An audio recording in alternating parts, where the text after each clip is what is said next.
Hello everyone. In the previous video, we studied about the introduction of the organization of data or the classification of data, which is the second stage of statistical study or statistical inquiry. In the first stage, we studied about the collection of data, that how the data will be collected. After that, the second step or the stage is to classify or organize the data according to various parameters. So now in this video we will study about the basis of classification, that how the data is classified into various classes or groups on different bases. The first one is the geographical, second one is the chronological, third is qualitative, which includes other two bases, that is simple, and another one is manifold classification, and fourth one is the quantitative or numerical classification of data. The first one under this is geographical, which is also known as spatial classification. Now this is a type of classification which is based on geographical or locational differences of the data. That is, we will classify the data into various groups or classes on the basis of their geographical location or according to the spatial location of the data. For example, data related to the production of food grains can be based upon the various states. That is, in Punjab, the production of food grains may be 4500, that is in 1000 tons. In Haryana, the production of food grains is 4200. In UP, it is 3600, and in HP, that is Himachal Pradesh, it is 3000. So on the basis of geographical locations, I have classified the data. The data is of production of food grains. So on the basis of the states, this data has been divided or classified. So this was the geographical or spatial classification. The second one is the chronological classification. From the name itself is clear that chronological means based on time. So when the data is classified on the basis of time, it is known as chronological classification.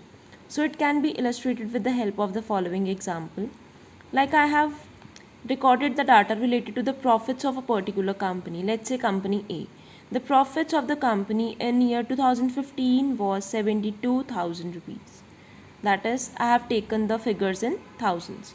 In 2016, it increased to 85. In 17, it further increased to 90. And in 2018, it increased to 92. So this is the data which is based according to the time period, that is the years. In 2015 it was this, and in the next year it became out to be this. From this we can further draw out the conclusions that which year or in which year the company has got the maximum profits. So this is known as the chronological classification. The third one is the qualitative classification. Now this is the classification in which the data is classified on the basis of the various qualities or attributes. Now among that, the first one is the simple classification and the second one is the manifold classification. So according to simple classification, it is done on the basis of existence or absence of a quality or attributes. That is, whenever we talk about the absence or presence of a certain quality in a particular individual, that will come under the simple classification, which is also known as dichotomy, or the classification is done on the basis of dichotomy. Now dichotomy over here means di means two. So therefore when the data is classified on the basis of the existence or absence of a particular quality, that is known as dichotomy. And over here the term di also means two. So this was the simple classification. Let's take an example. If I have divided the population among the educated and uneducated, like the population is divided into on the basis of their quality, that whether they are educated or uneducated. Then the second basis can be married or unmarried. Then is the rural, urban. Then another one is the male or female. So these are some of the examples of simple classification in which the given data is classified or the given items are classified on the basis of the existence or absence of a particular quality or attribute. Now if we talk about manifold classification, it is the classification when the quality of data involves more than one characteristics. That is, we are not only considering a single characteristic or quality as we have done in simple classification, but this manifold classification includes more than one characteristics of a particular population. Let's take an example. Firstly, I have divided the population into two parameters or the two attributes, that is male and female. After that, the second parameter or the second characteristic is the males who are educated and who are uneducated. Similarly, in females also, the educated females and uneducated females. Then among the educated males who are employed and who are unemployed. This is the third characteristic. Similarly, under uneducated also, the people may be divided as employed or unemployed. In females also, among educated ones who are employed and who are unemployed, and under uneducated females also who are employed and who are unemployed. So the classification which involves more than one characteristics or more than one quality or attribute under organization of data is known as manifold classification or multiple classification, because there may be more than two classes which may be formed under this type of classification. And the last type of classification is the quantitative or numerical classification. Now, when the data are classified into groups or classes on the basis of their numerical values, that is, when we are considering the numerical values, then that classification will be known as quantitative or numerical classification. For example, the students of a school may be classified according to their weights. So firstly, the class intervals has been made, that is, the ranges have been made, that is of 0 to 10, 10 to 20, 20 to 30, 30 to 40, 40 to 50 and 50 to 60. These are the classes which includes the weights in kgs. Now, in number of students, we will come to know about how many number of students are there whose weight lies from 0 to 10 kgs. There may be 5 students. Then the number of students whose weight lies between 10 to 20 kgs. Now, the number of students in this case is 10. Similarly, we will record or organize the data collected of weights of the students of a particular school, so that can be classified on the basis of this numerical or quantitative classification. Similarly, the profits of a particular firm can be classified through this quantitative or numerical classification, or the height of the students of a school or a college may also be classified on the basis of this. So this is all about the quantitative or numerical classification. Now, one important thing we must note over here is that when we are studying the variables like this or factors like this, we are taking different values which may change over time, as the weight of an individual may change over time. So these values which are capable of changing over time are known as variables, which you might have studied in your 10th grade also, like we are taking x and y as the variables. Now in economics, we will take certain factors like weight, height, number of students, etc. What is that? It is known as variable, which is the next topic of your chapter. Now what is variable? In this case, that is weight and the number of students, which may vary with the time. So these are taken as the variables. Now we will study in deep that what do you mean by variable. Now firstly, we will study about the definition of a variable. The term variable is derived from the word vary, which means to differ or change. That is, this term is derived from which term? That is vary. And what is the meaning of this term? This term means to differ or change with time. So this indicates that a variable is a characteristic or a phenomenon which is capable of being measured and changes its value over time. Now let's take the same above example, that is the weight. Now the weight of the students of a particular class may be called variable, as the weights may change with the time.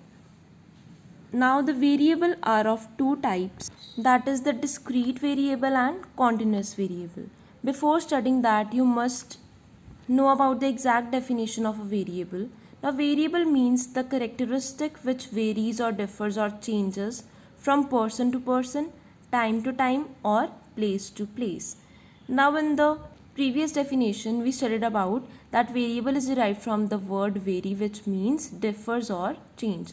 Now over here also I have defined variable as the characteristic which varies or differs or changes from person to person, time to time or place to place.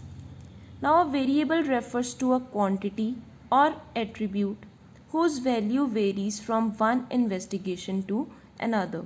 That is, when one investigation is conducted, the value of that variable may be different from the another investigation which may have taken place after some time. Now let's take an example of a variable like price, age, height, weight, production, expenditure, wages, etc. Now these are known as the variables because the values of these variables changes over time, and these variables are capable of being measured. That is, we can measure these factors. That is why these are known as the variables. Now let's come to the types of the variables. The first one is the discrete variable and another one is the continuous variable. Now which are the discrete variables? The variables which are capable of taking only exact value and not any fractional value. That is, when the values of a variable can be taken only in complete numbers, that is, no fractional value will be considered, that variable is known as the discrete variable. For example, number of students in a class. We cannot say that number of students in a class is 20.5. No, it's not possible. So only complete numbers are there, that is, the number of students in a class may be 40. It cannot be 40.5. So that is why number of students comes under the discrete variable. Similarly, if we talk about the number of workers in a factory, that will also be in complete numbers or only exact value will be considered. Let's say the number of workers in a factory are 100. So that is, we cannot consider the value of number of workers in any fraction. Therefore, we say that these are the variables which are expressed in terms of complete numbers only. But if we talk about continuous variable, these are the variables which can take all the possible values. That is, they may take integers as well as the fractions in a given specified range. These variables will be known as the continuous variables. That is, the variables whose value can be defined on the basis of the fractions are known as the continuous variable. For example, height, weight, temperature, marks, etc. Now let's say I have scored 92.5% in my previous class. So that means this marks is a continuous variable because the value of this marks can be in fractions. Similarly, if we talk about the temperature, let's say the temperature today is 30.2 degree Celsius. That is, it can also be indicated in the form of fractions. If we talk about the weight or heights, these are also the variables which includes the fractional value, because of which they are known as the continuous variable. The simple thing to be considered over here is that the variables whose value cannot be expressed in the form of fraction or the values which are in complete numbers will come under the discrete variable. On the other hand, the variables whose value can take all the possible values, that is, the fraction or the integer, will be known as a continuous variable. And this concept of variable is also very much important from the viewpoint of your exams. Now there is a basic difference between a variable and attribute, as the variables are anything that varies or changes over time, but everything that changes over time may not be considered as variable. Let's take an example like color of your hair may change over time, but it is not a variable, because variable is a thing, or variable is a fact, because variable is a characteristic which can be numerically expressed, but color of our hair cannot be numerically expressed, because of which it will come under the attribute, or you can say the qualitative change. So therefore there is a difference between a variable which is a quantitative change and attribute which is a qualitative change. In case of qualitative changes, we can only in case of qualitative changes, we may rank the variables. For example, change in the IQ level of the students of a particular class is an attribute. Now we can classify the students on the basis of the IQ level as good, excellent and outstanding. So we can further rank them as the ones who are outstanding will be given rank 1. The ones who are excellent will be given rank 2 and the ones who are good will be given rank 3. So this is how the qualitative change is considered, which is known as attribute. So this was all about our today's video. I hope that these important concepts are very much clear to all of you. Thank you so much.